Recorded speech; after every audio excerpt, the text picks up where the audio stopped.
We begin with the war in Gaza. It's been raging for more than 260 days. In this time, we have talked about a second front, a possible war with Lebanon's Hezbollah. Well, it's not a distant possibility anymore. It's very much on the cards. On Wednesday, Israeli fighter jets targeted Lebanon. They hit a Hezbollah military structure. They also bombed several other locations in the south. Now, this incident wasn't isolated. It's part of an escalating trend at the border.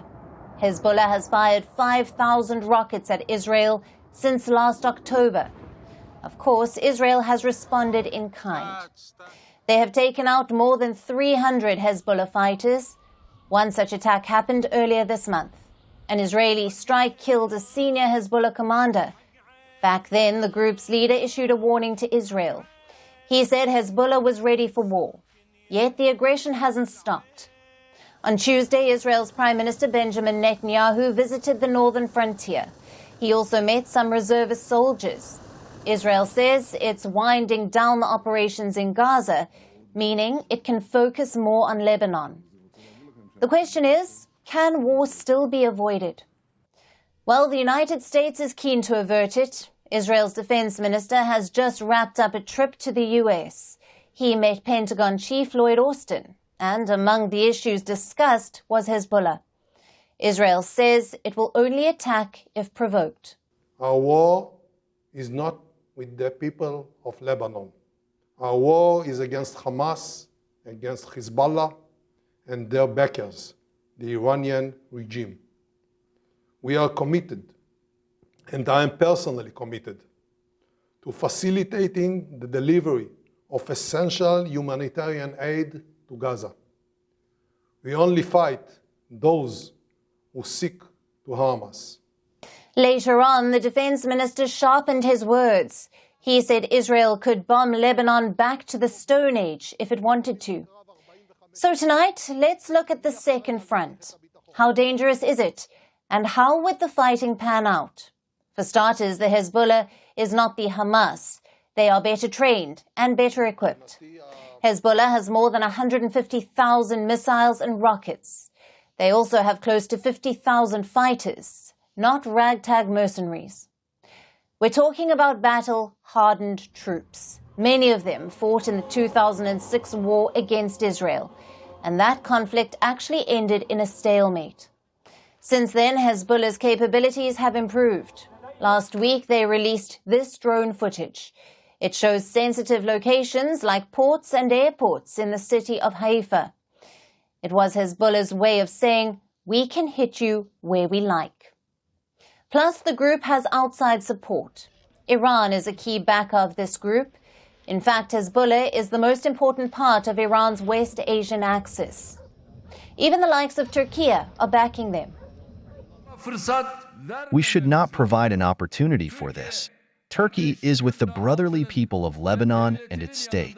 I invite the other countries in the region to stand in solidarity with Lebanon.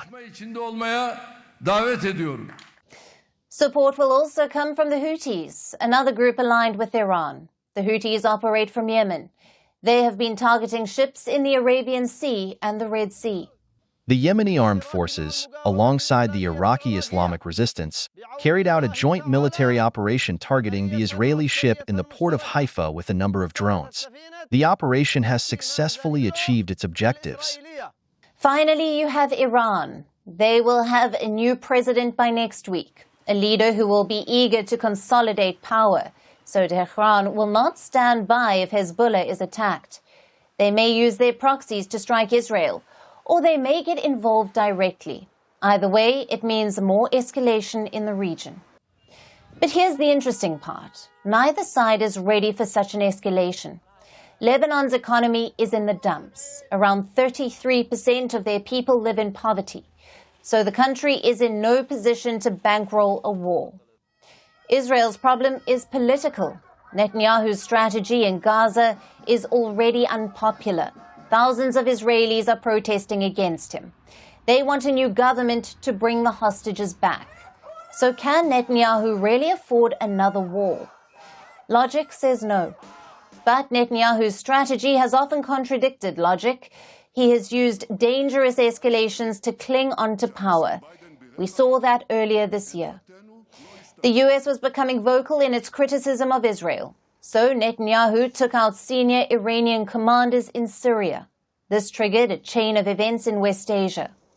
First, Iran launched a direct attack on Israel, which forced the US to bury its differences with Netanyahu. Now we are seeing a repeat of that strategy.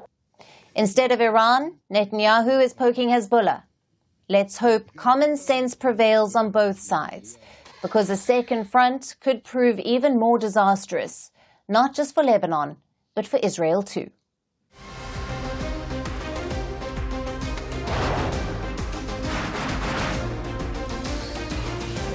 On the show today, the T20 World Cup bandwagon has moved across to the West Indies. What can we expect from this? Hello, I'm Alyson le Grange, coming to you from Durban, South Africa. Today we have a special show. Start with a report on India's shifting nuclear posture. The first time since India officially became a nuclear power. Hello and welcome to Firstpost America. I'm Aaron Ham, coming to you live from the nation's capital, Washington.